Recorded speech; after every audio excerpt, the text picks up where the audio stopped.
সুবহানাহু ওয়া তাআলার নির্দেশগুলো নাকি অমান্য করবে। আল্লাহ জানেন, তিনি জানেন যে সেই মানুষটা বেহেশতে যাবে নাকি দোজখে যাবে, জান্নাতে না জাহান্নামে যাবে, আল্লাহ জানেন। তবে আল্লাহ যদি এরকম করতেন, যখনই একজন মানুষ জন্মালো অথবা জন্মানোর আগেই তাকে বেহেশতে পাঠিয়ে দিলেন যার বেহেশতে যাওয়া উচিত, আর তাকে দোজখে পাঠালেন যার দোজখে যাওয়া উচিত, যে মানুষগুলো বেহেশতে গেছে তারা হয়তো আপত্তি করবে না, তারা বলবে ভালো, আলহামদুলিল্লাহ, আমাদের আল্লাহ বেহেশতে পাঠিয়েছেন, সমস্যা নেই। তবে যাদেরকে দোজখে পাঠানো হবে তারা অবশ্যই আপত্তি জানাবে যে আপনি তো আমাদের কোনো সুযোগই দেননি, আল্লাহ কোনো পরীক্ষা ছাড়াই আমাদের দোজখে পাঠিয়ে দিলেন। আল্লাহ সুবহানাহু ওয়া তাআলা সব সময়ই করেন সুবিচার। আল্লাহ পবিত্র কোরআনে বলেছেন সূরা নিসা অধ্যায় নম্বর 4 আয়াত নম্বর 40, আল্লাহ সুবহানাহু ওয়া তাআলা কারোর সাথে অনুপরিমাণও জুলুম করেন না। সেই কারণে আল্লাহ সুবহানাহু ওয়া তাআলা মানুষকে এই পৃথিবীতে পাঠান। যদি আল্লাহ সুবহানাহু ওয়া তাআলার নির্দেশগুলো মেনে চলেন তাহলে পরীক্ষায় পাশ করবেন, তা না হলে ফেল করবেন। অনেকে জিজ্ঞেস করতে পারে যে ঈমানের অন্যতম একটা স্তম্ভ, সর্বশেষ স্তম্ভ কদর অর্থাৎ নিয়তি সম্পর্কে। আর আল্লাহ পবিত্র কোরআনে বলেছেন সূরা সাজদা অধ্যায় নম্বর 32 আয়াত নম্বর 12, আল্লাহ বলেছেন যেসব মানুষ হবে দোজখের অধিবাসী, শেষ বিচারের দিনে তারা কোনোভাবেই আল্লাহ তাআলার বিচারে আপত্তি জানাতে পারবে না। উল্টো তারা বলবে, সেদিন সব অপরাধীরা তাদের মাথা নিচু করে রাখবে আর বলবে আমাদের ক্ষমা করুন। তারা কোনো আপত্তি জানাবে না, শুধু বলবে যে আমাদের আরেকটা সুযোগ দিন, আমাদের আরো একবার এই পৃথিবীতে পাঠান, সেইবার আমরা অবশ্যই হব বিশ্বাসী। তবে আল্লাহ তো জানেন, তিনি যদি আরেকবার এদেরকে এই পৃথিবীতে কখনো পাঠান তাহলে তার আগের স্মৃতিগুলো কিছুই থাকবে না, দোজখের স্মৃতি তাদের মনে থাকবে না। আল্লাহ ভালো করেই জানেন তারা সেই আগের ভুলগুলো আবারও করবে। এই কথা কোরআনে বলা হয়েছে সূরা আনাম অধ্যায় নম্বর 6 আয়াত নম্বর 28, যদি এই লোকগুলোকে আবার পৃথিবীতে পাঠানো হয় তারা আবারও সে একই ভুল করবে, কারণ তারা মিথ্যাবাদী। তাহলে আল্লাহ এটা আগে থেকেই জানেন যে এই লোকগুলোকে যদি আবার পৃথিবীতে পাঠান, যদি স্মৃতি মুছে ফেলা হয় দোজখে তারা যা কিছু দেখেছিল, তাহলে আবার একই ভুল করবে। এবার কদরের প্রসঙ্গে আসি। কদর হলো ঈমানের 6 নম্বর স্তম্ভ, যে আল্লাহ সুবহানাহু ওয়া তাআলা, আমরা মুসলিমরা মানি যে আল্লাহ লিখেছেন কদর অর্থাৎ নিয়তি। অনেকে এখানে আপত্তি জানায়, অনেক লোক এভাবে প্রশ্ন করে, মুসলিম অমুসলিম অনেকেই বলে আল্লাহ তো সবকিছু নিয়তি লিখে রেখেছেন যে অমুক লোক ভালো হবে না খারাপ হবে, সে কাউকে খুন করবে কি করবে না, বা কাউকে ধর্ষণ করবে কিনা, অথবা চুরি করবে কিনা, অথবা ভালো কাজ করবে কিনা, সে বেহেশতে যাবে নাকি দোজখে, সবকিছু আগেই লেখা থাকলে আমরা কি করব? এখানে কার দোষ? যদি কাউকে খুন করি, আল্লাহ আমার কদরে লিখেছেন, আমি খুন করবো আর করে ফেললাম, এই দোষটা কার? দোষ তো আল্লাহর, তাহলে আমাকে দোজখে পাঠানো হবে কেন? আর এটা খুবই লজিক্যাল প্রশ্ন। এই প্রশ্নের উত্তরে বলবো, আমাদেরকে এই কদর বা নিয়তির ধারণা আগে বুঝতে হবে যে আল্লাহ সুবহানাহু ওয়া তাআলা আগে থেকে লিখে রেখেছেন একটা মানুষ কখন জন্মাবে, তারপর সে কোন দেশে জন্মাবে, কখন মারা যাবে, কোন দেশে মারা যাবে। আল্লাহ পবিত্র কোরআনে বলেছেন সূরা ইসরা অধ্যায় 17 আয়াত নম্বর 14, যে যখন কোনো শিশু জন্ম নেয় তার কর্মগুলো আমি তার গ্রীবালগ্ন করে দিই। একজন মানুষের ব্যাপারে আল্লাহ জানেন সে কি করবে, ভালো না খারাপ, সঠিক না বেঠিক, সে বেহেশতে যাবে নাকি দোজখে যাবে। তবে আল্লাহ সুবহানাহু ওয়া তাআলার আছে ইলমে গায়েব।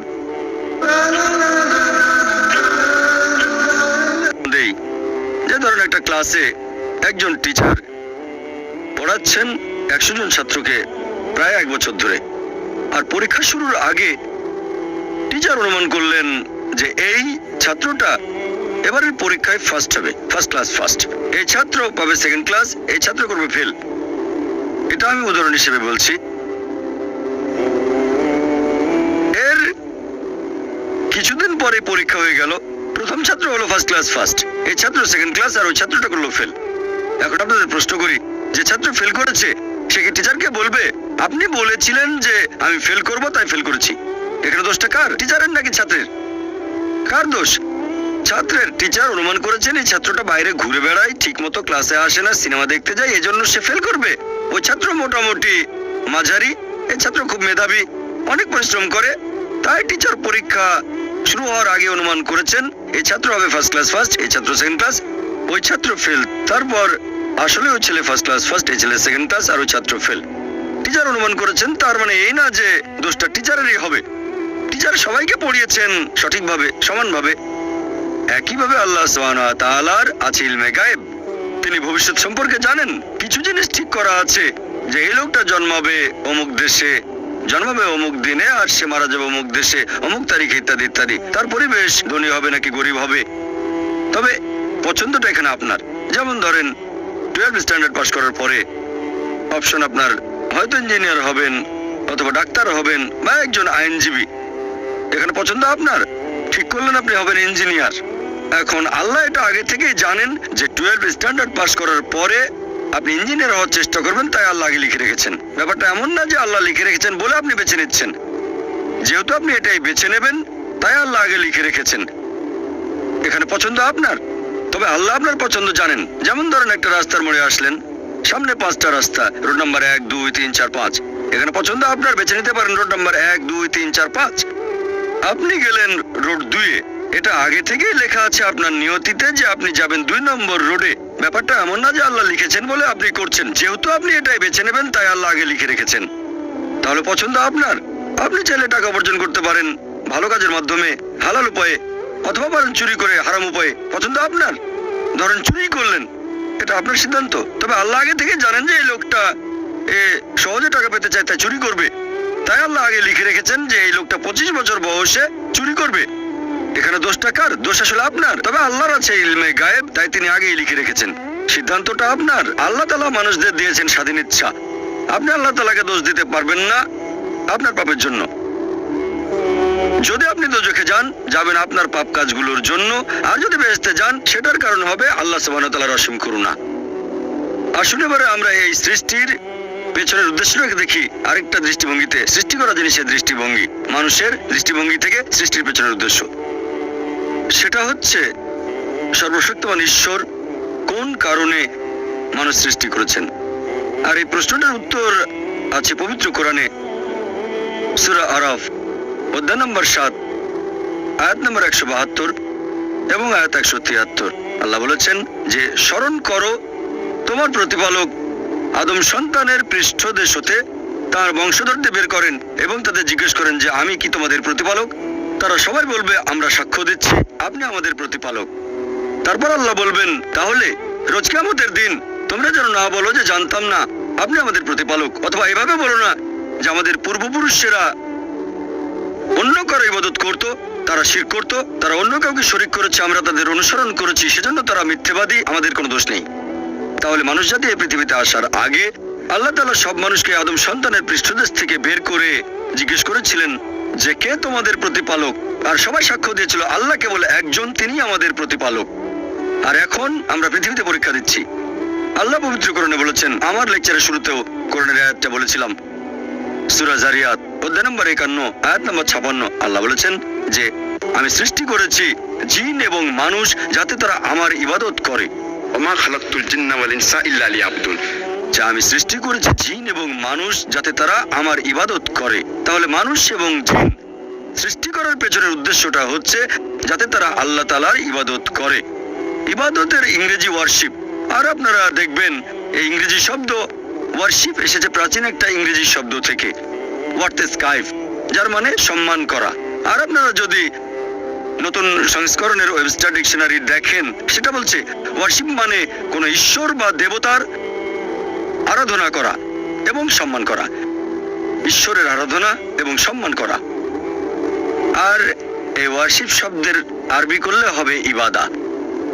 ওমা খালাকতুল জিন্না ওয়াল ইনসা ইল্লা লিয়াবুদুন, এই ওয়ারশিপ শব্দের আরবি হচ্ছে ইবাদা। এই ইবাদার মূল আরবি শব্দ হচ্ছে আবদ, যার মানে হচ্ছে ভৃত্য।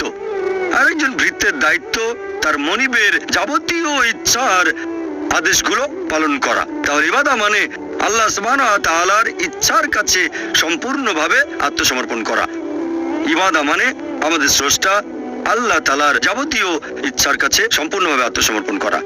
আর আপনারা খেয়াল করলে দেখবেন যে এটাও একটা ইবাদতের অংশ হবে যদি আল্লাহ সুবহানাহু ওয়া তাআলার প্রশংসা করেন। আর আল্লাহ পবিত্র কোরআনে বলেছেন সূরা আন-নাসর অধ্যায় নম্বর 110 আয়াত নম্বর 3। আল্লাহ বলেছেন, ইযা জা নাসরুল্লাহি ওয়াল ফাত ওয়া রাআইতান নাস ইয়াদখুলুনা ফি দীনিল্লাহি আফওয়াজা ফাসাব্বিহ বিহামদি রাব্বিকা ওয়াস্তাগফির ইন্নাহু কানা তাওয়াবা, যার মানে প্রশংসা সহ প্রতিপালকের মহিমা ঘোষণা করো, প্রশংসা সহ আল্লাহর মহিমা ঘোষণা করো। তাহলে এক ধরনের ইবাদত হচ্ছে আমাদের স্রষ্টা আল্লাহর প্রশংসা করা। অনেকে জিজ্ঞেস করতে পারে যে আল্লাহ তাআলার কাছে মানুষের করা এই প্রশংসার কি কোনো প্রয়োজন আছে? আল্লাহ সুবহানাহু ওয়া তাআলা কি মানুষের এই প্রশংসার উপরে নির্ভর করেন? আসল কথা হচ্ছে, পৃথিবীর সব মানুষ যদি আল্লাহ তাআলার প্রশংসা করে সেটা তাকে মহান করতে পারবে না। আর কোনো মানুষ যদি তার প্রশংসা নাও করে তাতে কোনো ক্ষতি হবে না, তিনি একই রকম থাকবেন। যদি বলেন আল্লাহু আকবার 1000 বার 1,00,000 বার, তাতে আল্লাহ আরো মহান হয়ে যাবেন না। আবার যদি আল্লাহু আকবার নাও বলেন, তিনি ছোট হবেন না, তিনি সবচেয়ে মহান সেরকমই থাকবেন। আল্লাহ পবিত্র কোরআনে বলেছেন সূরা ফাতির অধ্যায় 35 আয়াত 15 যে আল্লাহ সুবহানাহু ওয়া তাআলা কখনোই মানুষের মুখাপেক্ষী নন, বরং আমরা আল্লাহর মুখাপেক্ষী। মানুষের প্রয়োজন আল্লাহ তাআলাকে, সকল প্রশংসা কেবল তারই। আল্লাহ তার সৃষ্টির উপর নির্ভর করেন না, সৃষ্টি করা সবকিছু তার উপর নির্ভর করে, আর সকল প্রশংসা কেবল তার। প্রশ্ন করতে পারেন আমাদের প্রশংসা করায় আল্লাহর কি প্রয়োজন? এর কারণ হচ্ছে এতে আমাদের নিজেদেরই উপকার হবে, কারণ এটা মানুষের একটা বৈশিষ্ট্য। যখন কারো প্রশংসা করছি, হয়তো সে লোক খুব বিখ্যাত, আমরা তার কথাগুলো মেনে চলি।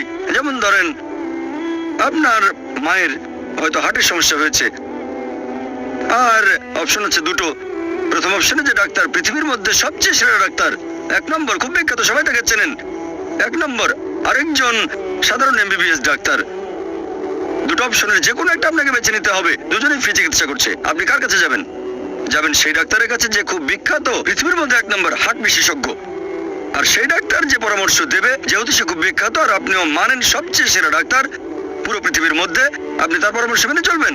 সেই কারণেই যখন আল্লাহ তাআলার প্রশংসা করছি, আমরা বলি তিনি সর্বশক্তিমান, তিনি পরম করুণাময়, তিনি পরম দয়ালু। যখন আমরা প্রশংসা করি, তিনি আমাদের যে উপদেশ দিয়েছেন সর্বশেষ ও চূড়ান্ত আসমানি কিতাব পবিত্র কোরআনে, অথবা যে উপদেশ দিয়েছেন তার নবীর মাধ্যমে সর্বশেষ ও চূড়ান্ত নবী মুহাম্মদ সাল্লাল্লাহু আলাইহি সাল্লাম, সেগুলো মেনে চলবো।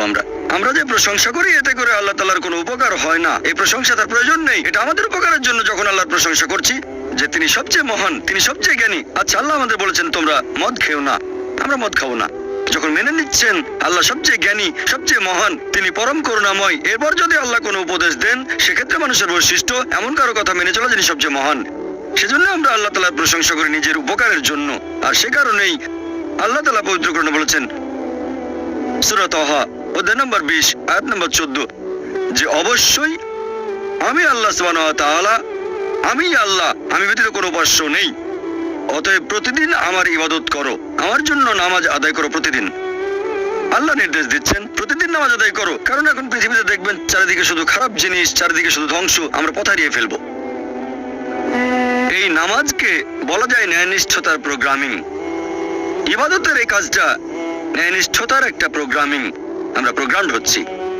একজন ডাক্তার বলবে যে ভালো স্বাস্থ্যের জন্য দিনে কমপক্ষে 3 বার খেতে হবে, তাহলে স্বাস্থ্যবান আত্মার জন্য প্রত্যেক দিন কমপক্ষে 5 ওয়াক্ত নামাজ পড়তে হবে। তাহলে ইবাদতের সবগুলো কাজেই আমাদের উপকার হবে। আল্লাহ পবিত্র কোরআনে বলেছেন সূরা বাকারা অধ্যায় নম্বর 2 আয়াত 183 তোমাদের জন্য রোজার বিধান দেওয়া হলো যেমন বিধান দেওয়া হয়েছিল তোমাদের পূর্ববর্তীগণকে, যাতে করে তোমরা শিখতে পারো আত্মসংযম। আমরা রোজা রাখি কেন? যাতে আত্মসংযম শিখতে পারি। এখনকার মনোবিজ্ঞানীরা বলবেন যদি ক্ষুধাকে নিয়ন্ত্রণ করতে পারেন, তাহলে নিজের সব আকাঙ্ক্ষাকে নিয়ন্ত্রণ করতে পারবেন।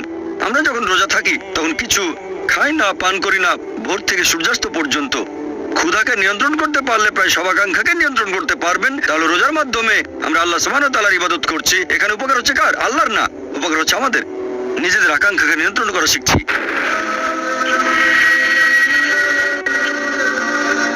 আল্লাহ পবিত্র কোরআনে বলেছেন সূরা মাইদা অধ্যায় নম্বর 5 আয়াত নম্বর 90 ইয়া আইয়ুহাল্লাযিনা আমানু হে মুমিনগণ ইন্নামাল খামরু ওয়াল মাইসিরু নিশ্চয়ই মদ পান এবং জুয়া খেলা, ওয়াল আনযাবু ওয়াল আজলামু মূর্তি পূজার বেদি এবং ভাগ্য নির্ণায়ক স্বর, রিজসুম মিন আমালি শাইতান এগুলো সব শয়তানের কাজ। ফাজতানিবু লাকুম তুফলিহুন এগুলো বর্জন করো যাতে সফল কাম হতে পারো। এখানে আল্লাহ সুবহানাহু ওয়া তাআলা আমাদের নির্দেশ দিচ্ছেন যে হে মুমিনগণ নিশ্চয়ই মদ পান এবং জুয়া খেলা, মূর্তি পূজার বেদি মানে মূর্তি পূজা করা, ভাগ্য নির্ণায়ক স্বর মানে ভাগ্য গণনা, এগুলো শয়তানের কাজ। এগুলো বর্জন করো যাতে সফল কাম হতে পারো।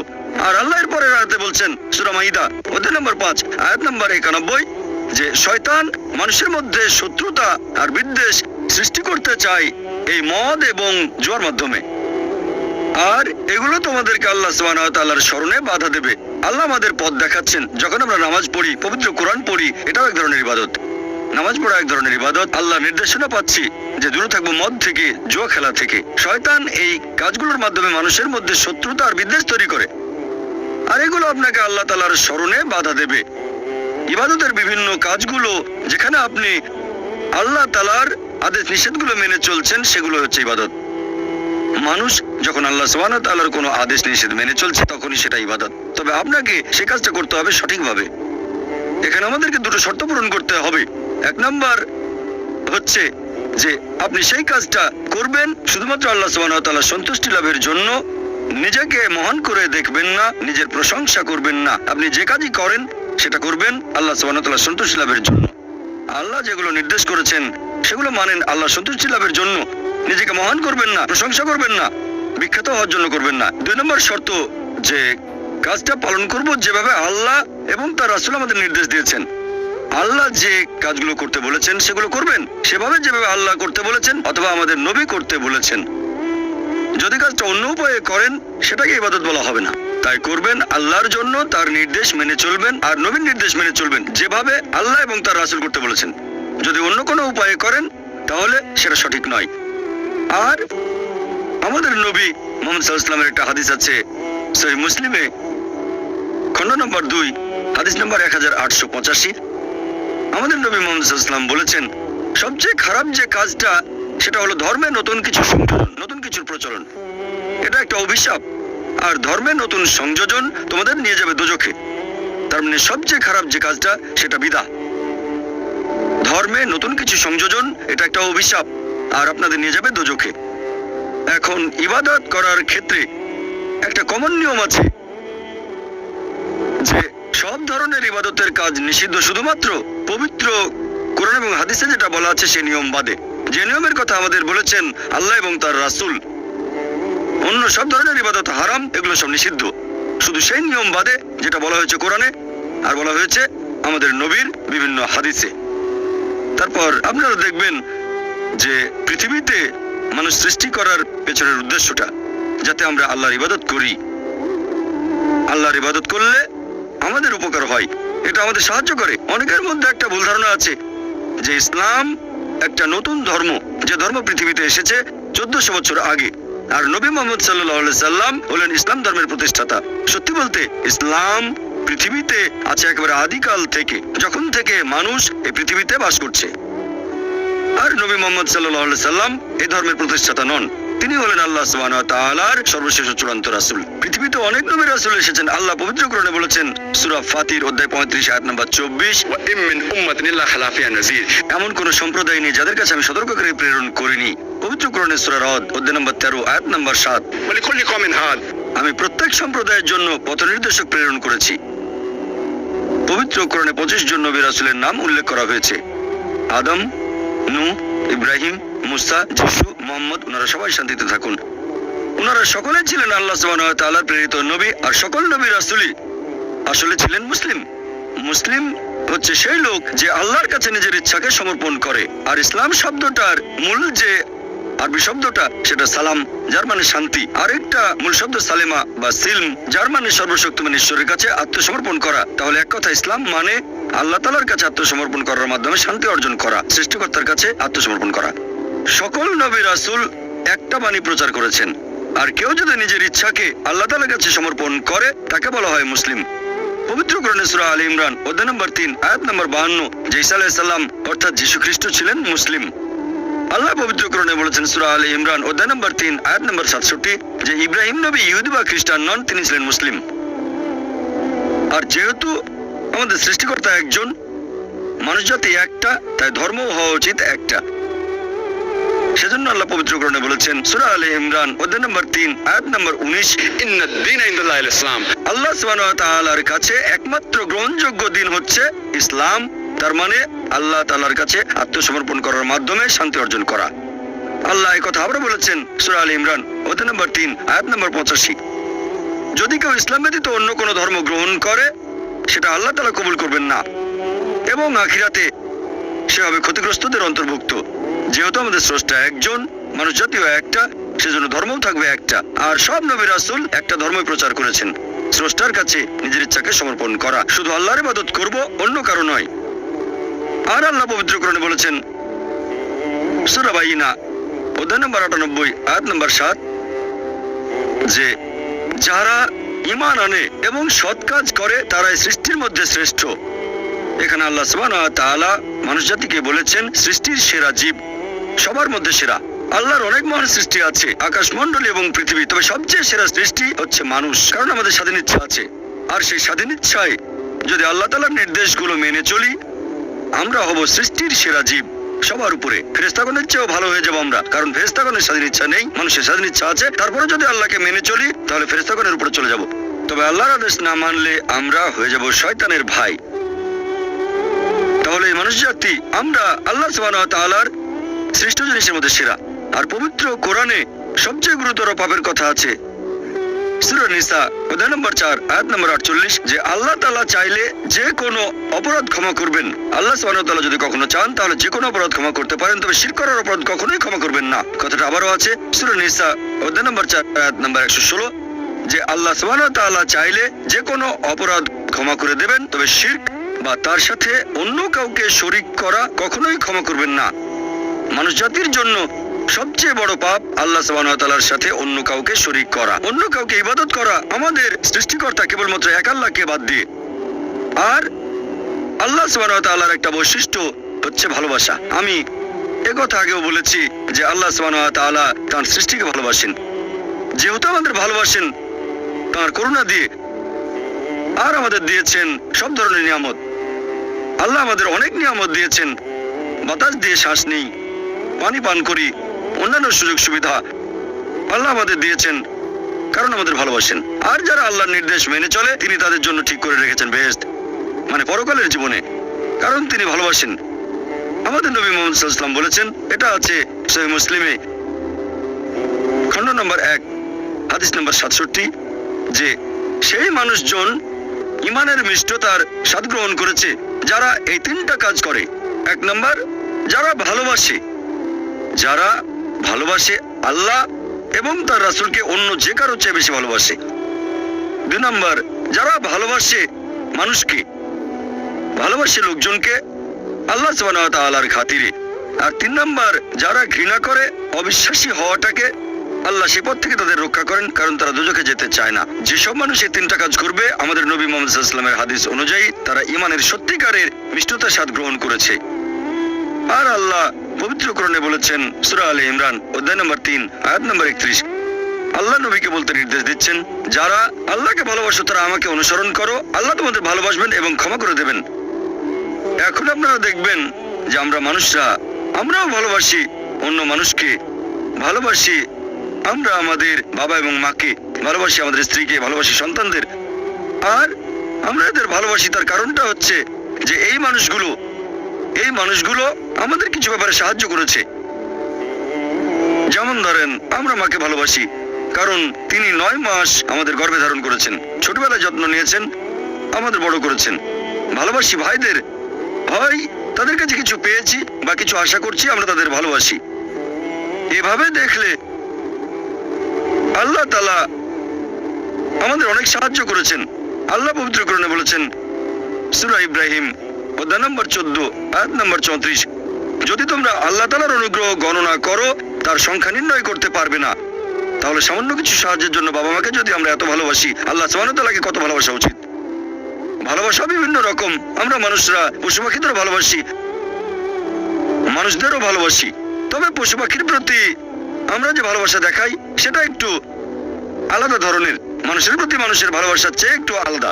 একইভাবে আল্লাহ সুবহানাহু ওয়া তাআলার প্রতি ভালোবাসা, এটা মানুষের প্রতি মানুষের ভালোবাসার চেয়ে বেশ আলাদা হবে, এটার অবস্থান অনেক উপরে। আল্লাহর প্রতি ভালোবাসা আরো উপরে। এর পেছনের উদ্দেশ্যটা আরেকটা দৃষ্টিভঙ্গি থেকে দেখি, এটা হলো মানুষের দৃষ্টিভঙ্গি যে এই পৃথিবীতে আমাদের অস্তিত্বের পেছনের উদ্দেশ্যটা কি। আল্লাহ আমাদের বানিয়েছেন, পৃথিবীতে পাঠিয়েছেন, এখানে আমাদের প্রয়োজনটা কি, আমাদের এই অস্তিত্বের উদ্দেশ্যটা কি। আল্লাহ এর উত্তরে বলেছেন সূরা মুলক অধ্যায় নম্বর 67 আয়াত নম্বর 2 আল্লাহ বলেছেন আল্লাযী খালাকাল মাউতা ওয়াল হায়াতা যে আল্লাহ সৃষ্টি করেছেন মৃত্যু ও জীবন পরীক্ষার জন্য। কে তোমাদের মধ্যে কর্মে উত্তম? আল্লাহ সৃষ্টি করেছেন জীবন ও মৃত্যু পরীক্ষার জন্য। কে তোমাদের মধ্যে কর্মে উত্তম? আল্লাহ পবিত্র কোরআনে বলেছেন, সূরা আলে ইমরান অধ্যায় নম্বর 3 আয়াত 185, আল্লাহ বলেছেন, कुल्लु नफ्सिन जायकातुल मौत। প্রত্যেক জীব মৃত্যুর স্বাদ গ্রহণ করবে, আর চূড়ান্ত বিচার হবে রোজ কিয়ামতের দিনে। যাকে সেদিন দোজখ থেকে রক্ষা করা হবে আর বেহেশতে দাখিল করা হবে, সেই পৃথিবীর উদ্দেশ্য অর্জনের সফল কাম। কারণ এই পার্থিব জীবন ছলনাময় ভোগ ব্যতীত আর কিছুই নয়।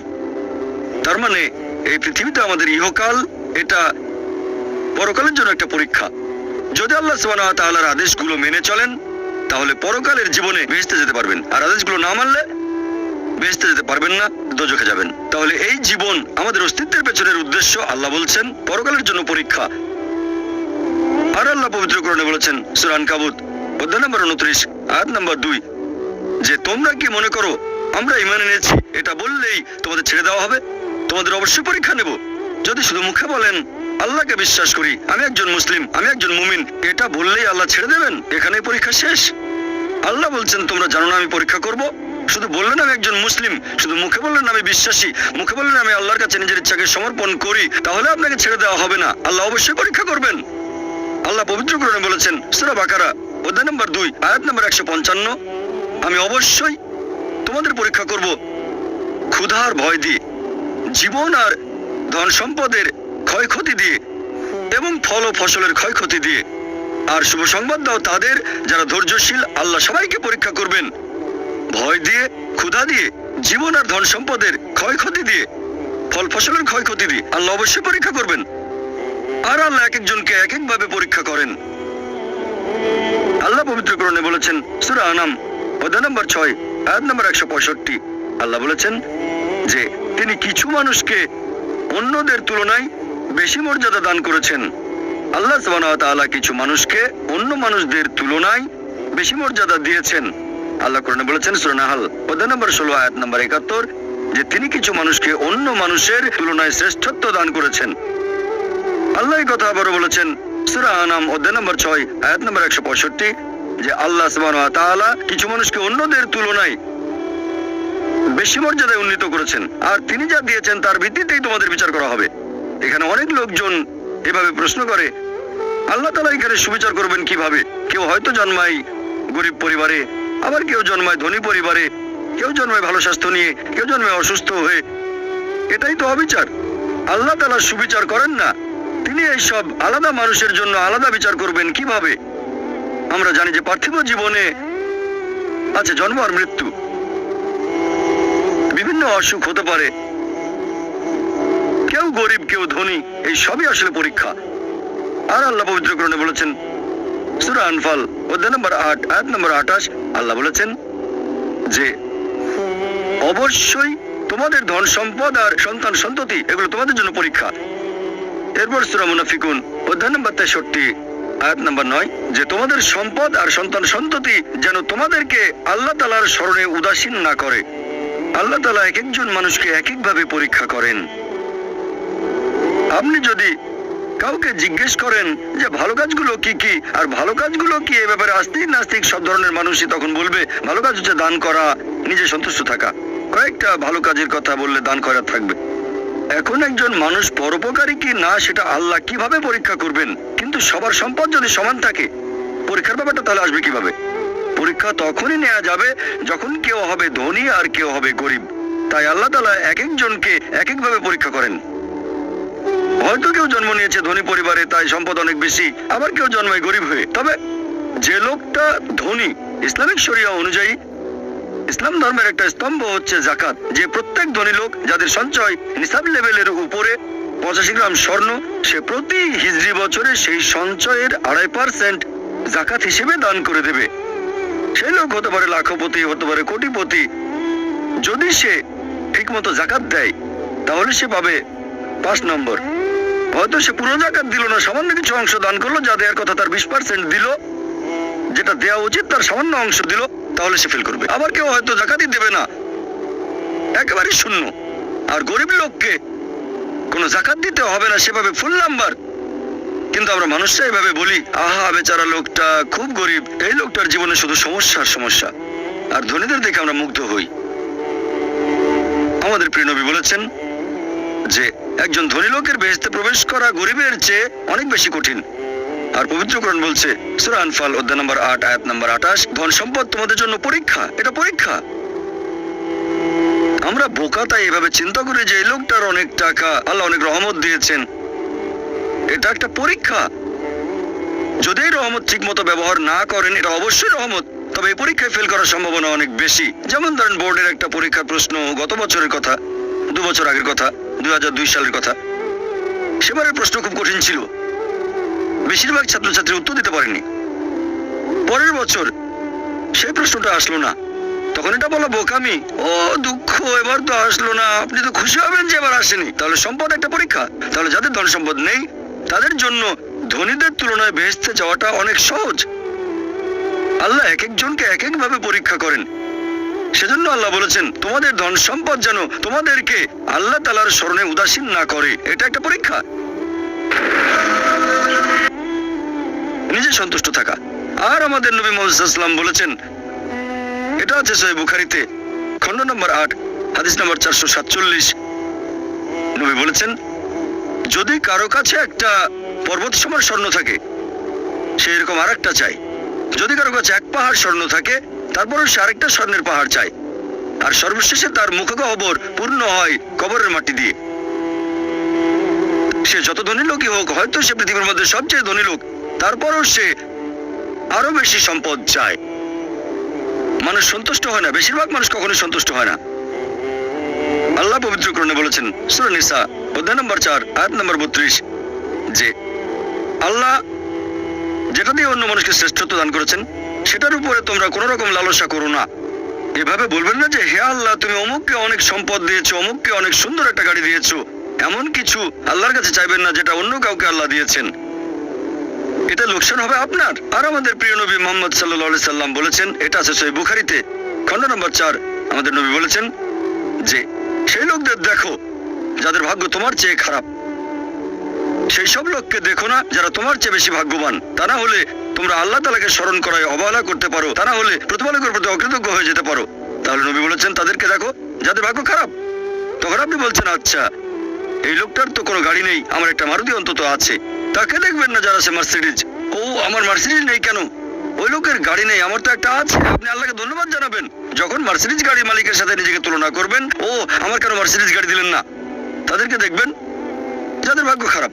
তাহলে আপনি আল্লাহ সুবহানাহু ওয়া তাআলাকে স্মরণ করছেন। আর এটাই বৈশিষ্ট্য মানুষের। এরকম একটা গল্প যে এক লোকের মনে অনেক দুঃখ, কারণ তার কোনো জুতো নেই। তারপরে সে একটা লোককে দেখলো যার একটা পাই নেই।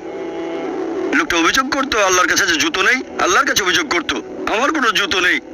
তারপর সেই লোকটাকে দেখলো যার একটা পা নেই, তখন সে আল্লাহকে ধন্যবাদ জানালো আমার অন্তত 2টো পা আছে। তাহলে সন্তুষ্ট হওয়া একটা পরীক্ষা। আমাদের নবী মুহাম্মদ সাল্লাল্লাহু আলাইহি ওয়াসাল্লাম বলেছেন, এটা আছে সহিহ বুখারীতে খণ্ড নম্বর 8 যে সত্যিকারের সম্পদ হচ্ছে সন্তুষ্ট হওয়া, ধন সম্পত্তি নয়। সত্যিকারের সম্পদ হলো সন্তুষ্ট হওয়া, পরিতুষ্ট হওয়া। আপনার যা কিছু আছে সেটার জন্য বলবেন আলহামদুলিল্লাহ, সকল প্রশংসা আল্লাহর। তাহলে হবেন সত্যিকারের মুমিন, হবেন সত্যিকারের বিশ্বাসী, হবেন সত্যিকারের মুসলিম, সন্তুষ্ট থাকবেন। অনেকে এভাবে বলে যে কোন কারণে আল্লাহ সুবহানাহু ওয়া তাআলা কিছু মানুষকে জন্ম থেকেই বানিয়েছেন স্বাস্থ্যবান, কিছু মানুষকে আল্লাহ সুস্বাস্থ্য দেন, আর কেউ জন্মায় অসুখ বিসুখ নিয়েই, হয়তো বংশগত কোনো রোগ, হার্ট ডিজিজ, কেউ বা জন্মায় বিকলাঙ্গ হয়ে। আল্লাহ কি অবিচার করছেন? আল্লাহ পবিত্র কোরআনে বলেছেন সূরা নিসা অধ্যায় নম্বর 4 আয়াত 40, আল্লাহ সুবহানাহু ওয়া তাআলা কারোর সাথে অনুপরিমাণে জুলুম করেন না। এটা একটা পরীক্ষা। আল্লাহ এক একজনকে এক এক ভাবে পরীক্ষা করেন। এরকম হতে পারে যে শিশু এখন জন্মাচ্ছে, সেই সময় মাসুম